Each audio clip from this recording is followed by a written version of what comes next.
সম্পদের সাইডভাগ করিয়া করতে স্থির সরকার যদি না দা হয়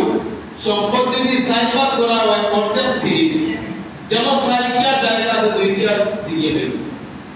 সহজ হিসাব তো সন্তান যদি না দা স্বামী যদি আওলাদ দা হয় তখন প্রথম বরাবর স্ত্রীর করতে সম্পদ নাই করো 8 ভাগের 1 ভাগ আপনার নেই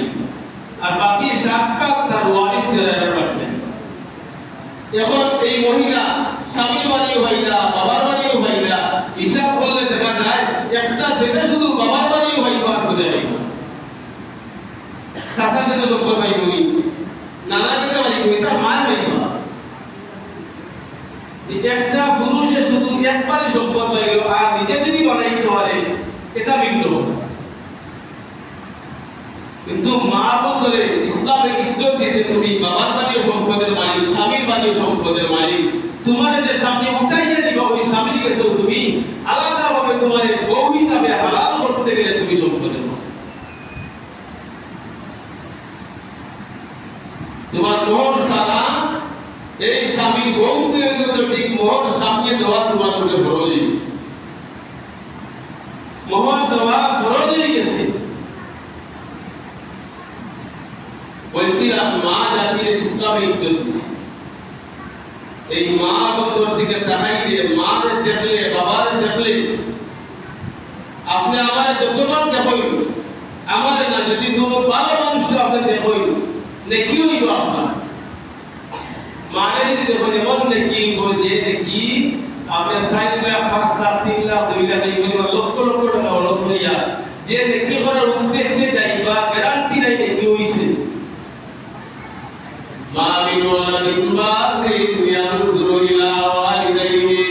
نظر رحمة إلا كتب الله له لكل نظرة حجة مبرورا যারা মা হারাই গেছি আমরা বুঝলাম যাদের মা নাই যে আমরা কি মূল্যবান সম্পদটা হারাইলাম। প্রথম নম্বর আমার দোয়া করতে পারি একজন মূল্যবান মা আমি করতে কি হারাই দিলাম যে দোয়া আল্লাহ মঞ্জুর করে মা দোয়া যে আমি মা হারাইলাম আমার লাগিয়া যে দোয়া নিশ্চিত কবুল হওয়ার আশা ছিল এই দোয়ার দরজাটা আমার বন্ধ হয়ে গেছে। আল্লাহ নবী ফরমায় দোয়া বারগুলা আমার উম্মত তুমি তোমার মার মুবারক চেহারার দিকে মায়ার চেহারার দিকে মায়ের দামি চেহারার দিকে একবার তাকাইবাই মায়া নিয়ে তাকাইবাই এইভাবে তাকাইবাই